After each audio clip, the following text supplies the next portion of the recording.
So good morning, everyone. My name is Richie Mersey, and I'm the Climate and Energy Program Director at the Australia Institute, one of the four organisers, for this particular summit today. So it's a pleasure to be here with you.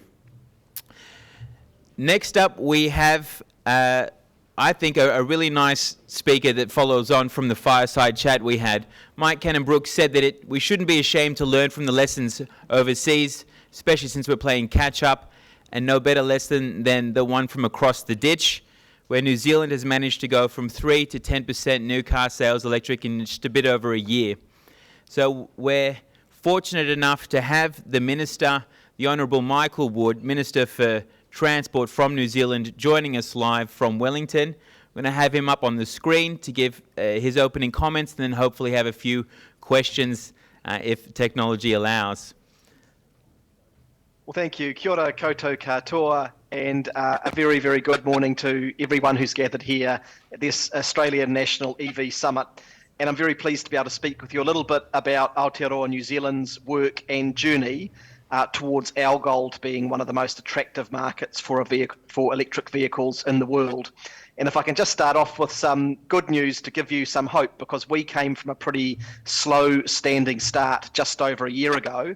In fact, over recent months, we are getting closer to 20% of new sales across our fleet being zero emissions vehicles, and up to around about 45% across zero and low emissions vehicles. What that goes to show is that decisive actions, policy and collaboration between government and industry can lead to a fast transition in this sector. And that's what I'm keen to speak about today. Can I also acknowledge Chris Bowen and Catherine King? I met with Catherine when I was in Australia last month, who have indicated today that they're looking at consultation on an EV strategy and a fuel efficiency standard for Australia as well. So great to see our partners in the Australian government also really beginning to make progress in this area as well. For New Zealand, we are keenly aware of the fact that climate change is one of the biggest threats that we face as a country. As we speak, the top of the South Island is currently coping with record floods through one of our cities, Nelson, and we continue to experience extreme weather events across all parts of the country. And so it's abundantly clear to us that the climate crisis is not a future threat, it is a current reality. And that reminds us of the need for urgent action. In New Zealand, our CO2 emissions come around about 40% from our transport sector, and transport as a whole is the second largest emitter after agriculture. So in short, if we don't take action on transport, then we will not hit net zero, we will not hit our 2035 targets, and we will fail future generations. So we are seized of the fact that transport needs to affect a real transformation in the coming years to become far less carbon dependent. In New Zealand, we have a whakatauki, which are words of wisdom in Te Reo Māori that really sums up the work that I think we need to do in this area. He manako te kora e kore ai, which means wishing for the crayfish won't bring it. You have to get on to the action point, and that's what we're doing in climate. One of the other things that I'm very conscious of as we look to decarbonise the transport sector is that we have to tell a whole story. And the story that I like to tell is that if we do this job well, we'll make most other things better as well.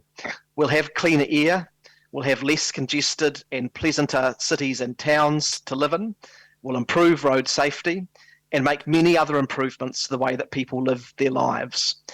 As an example, we've recently had a major study release called the HAPPENS 3.0 report, which is the Health and Air Pollution in New Zealand study, which shows that currently transport-related air pollution in New Zealand is resulting in the premature deaths of more than 2,200 adult New Zealanders a year, more than 9,200 hospital admissions for respiratory and cardiac illnesses, and over 13,200 cases of childhood asthma.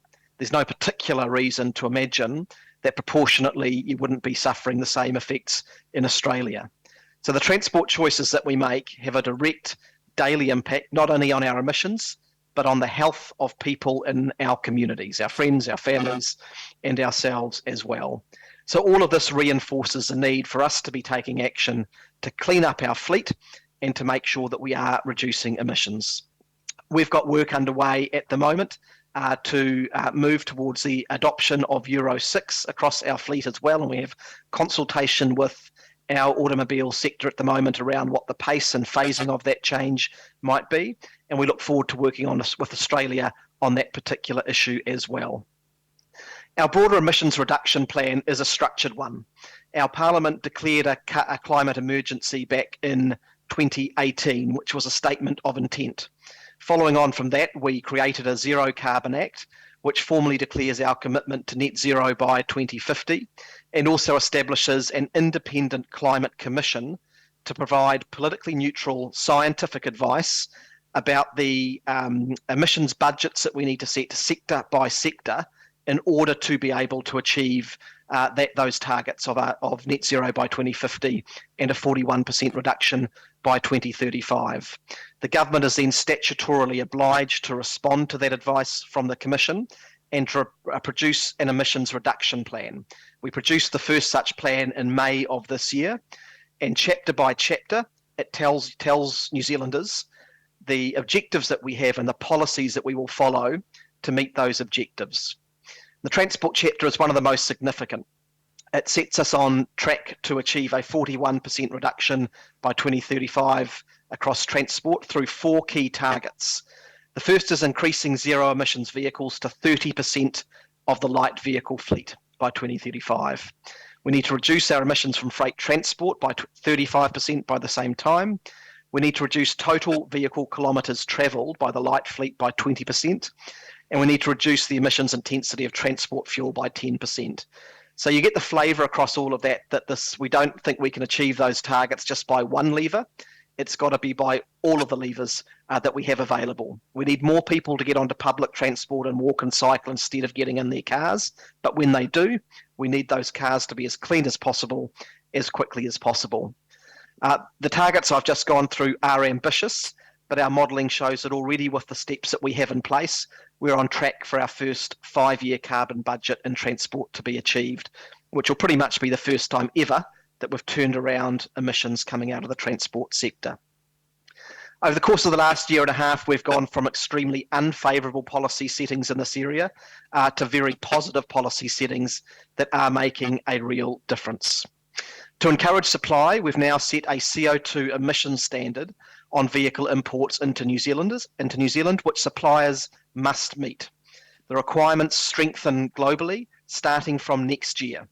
By 2027, these will be amongst the strongest CO2 targets set globally. So we've gone effectively, along with Australia and Russia, from being almost alone in the OECD and having no emissions targets to having some of the strongest targets by 2027. And we believe that will make a real difference. We already hear from vehicle importers that it is making it easier for them to access supply from overseas suppliers because they can see that there's a regulatory environment which incentivises it. Effectively, for importers of vehicles, they face a fee over the course of the year based on the average emissions of their fleet. So there's a direct incentive for them to begin lowering the emissions of their fleet by getting an increased supply of clean or cleaner vehicles into the system. Then on the demand side, we've established a fee-based scheme called the Clean Car Discount. It gives people up to 8,625 New Zealand dollars for purchasing a zero emissions or low emissions vehicle. The whole rebate scheme is financially sustainable as it's paid for by charges of up to 5,175 New Zealand dollars on the highest emitting vehicles. So the Crown has effectively loaned a sum of just over $300 million to our transport agency, and they will run that scheme in a fiscally neutral way over the next 10 years or so, and the money will be paid back at the end. And what it also means is there's an incentive at both ends, an incentive for the cleanest vehicles and a disincentive for the dirtiest vehicles in the system. The rebates and charges work on a sliding scale based on the emissions profile of the vehicle. And it's working better than we expected. We first introduced the rebates on the 1st of July this year, and then the full scheme came into effect on the 1st of April this year with a wider range of rebates and the introduction of fees as well. We are now seeing months in New Zealand where the top selling passenger car of any fuel type produces no emissions. As of December of last year, which was 6 months after the rebates began, the new passenger vehicle segment is already on track for our 2023 CO2 target, a year ahead of schedule. We managed to achieve a 15% reduction in the average emissions of the new fleet coming into New Zealand within about 3 months of the scheme coming into effect. It previously took 8 years to have a similar reduction. And as I said at the beginning, sales by market share of EV passenger vehicles have risen by about 3% in 2020 to around about 20% currently as well. And we expect that to increase further based on the demand that we're seeing. So what it shows effectively, and I listened to the little clip that the Honourable Chris Bowen and the Honourable Catherine King had up on Twitter before, there's a bit of a focus on choice here. We've shown that when we provide reasonable choice to consumers, with a little bit of a nudge on price and a bit of encouragement on the supply side, consumers will flock to electric and low and zero emission vehicles for all of the reasons that we know. To better inform consumers, we've also introduced mandatory vehicle emissions and energy economy labels on new and used vehicles so that they've got that choice there and got the knowledge. We've also invested $15 million annually in co-funding for innovative vehicles and EV charging stations alongside the private sector. Over 97% of our state highway network now has a fast charger every 75 kilometres, and 85% of Kiwis are able to charge their EVs at home. More recently in the budget this year, we've introduced the Clean Car Upgrade, which is a scrap and replace scheme for low-income households to get EVs and hybrids, and it'll start with a trial from April of next year. It's broadly based on the California scrap and replace model, which has been effective in supporting lower and middle income households to get the benefit of EVs and cleaner vehicles. Finally, all newly brought public buses from 2025 in New Zealand will be mandated to be zero emissions, and the entire fleet will have had to have transitioned via mandate by 2035. We already now have hundreds of electric buses in service and on order, and we're making progress there much more quickly than was initially intended. So across the sector, our policies are working and are helping to ensure that we will not become a dumping ground for the world's dirtiest vehicles, which is a real risk for any country which doesn't move ahead in this area. As I said before, our goals to decarbonise transport are ambitious, and they need to be if we want to get to our targets. To achieve our goal, almost all vehicles sold in New Zealand will need to be zero emissions for several years before 2035. Based on the projected fleet size, we need to import about 1.5 million zero emissions vehicles by then. We do know that vehicle supply, particularly for right-hand drive markets, is challenging, so we're going to need to work very closely with industry in order to be able to meet those targets and give our consumers the clean vehicles that they want. And this is where I think there is a great opportunity for Australia and New Zealand to work together. With the strong alignment that we're seeing between our governments now in terms of intent, direction and vision, if we can find ways of working together to unlock supply for our two markets, that will benefit the transition in both countries. So the right national policies, but also regional and global cooperation are important. And during COP26, New Zealand joined many countries in declarations to be part of the international effort to work towards sales of all new cars and vans being zero emission from the middle of the next decade, and for medium and heavy duty trucks to become zero emission globally by 2040. So New Zealand's journey has started off well. There's still a long way to go, but our government is determined about this, determined to work with the sector and determined to ensure that clean vehicles are a critical part of our transition to a decarbonised transport sector and reaching net zero, which we all need to do. And I look forward to working with yourselves and our colleagues in the Australian government in the years to come. Nō reira, tēnā koutou, tēnā tātou katoa, and I wish you a very successful and productive summit.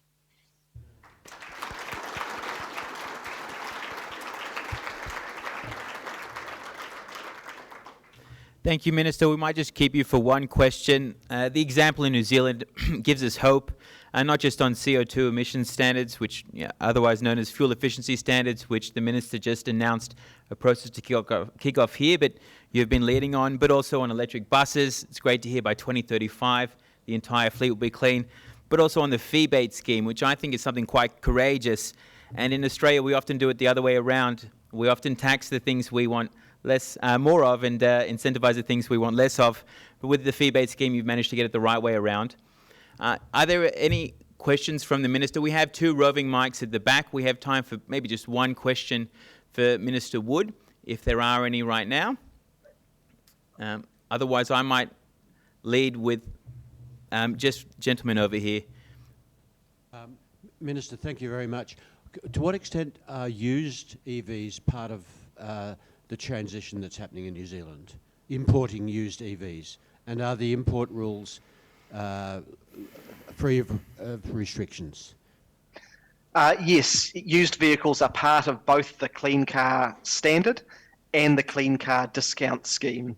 In the case of the discount scheme, the fee-based scheme, both the charges and the discounts are set at a lower level than they are for new vehicles, and that's in reference to the fact that on average we would expect that a new vehicle will spend less time on the road in New Zealand, therefore the benefits and the disbenefits are less, but they are included within the scheme. And in fact, that's been a very successful part of the scheme. The biggest selling vehicles receiving a discount under the Clean Car Discount have in fact been on the used side. And the ambit of the scheme, it is set based on emissions profile, not necessarily fuel type. So obviously it captures electric vehicles, but it does also capture the different varieties of hybrid at this point. As time goes on, we expect the standard to rise and it to move closer to just capturing EVs. But at this stage, both new and used, and also a variety of zero and low emissions vehicles. We do think that's important, by the way, because one of the sort of political sticky points, I think, in setting up these schemes is ensuring that it isn't, in fact, and isn't seen to be a scheme which just subsidises vehicles for the wealthiest people in one society. So ensuring that there is access to vehicles at a lower price point, I think, is quite an important part of the transition and an important part of the social licence. So the other detail here is we set a price cap of $80,000 for the Clean Car Discount, so vehicles have to be priced below that to access the discounts. That had a dual benefit. Firstly, it has ensured that point I've just raised, but secondly, it's sort of had a double effect. It's meant that a range of importers and distributors have made pricing decisions in the first instance to bring vehicles down below the cap to access the benefits of the scheme, and then the discount comes on that. So with some of our a number of hybrid electric vans on the market, we've effectively seen about a $20,000 reduction in the price as a result of that effect. Thank you. Could I please have one more round of applause for the Minister, Michael Wood?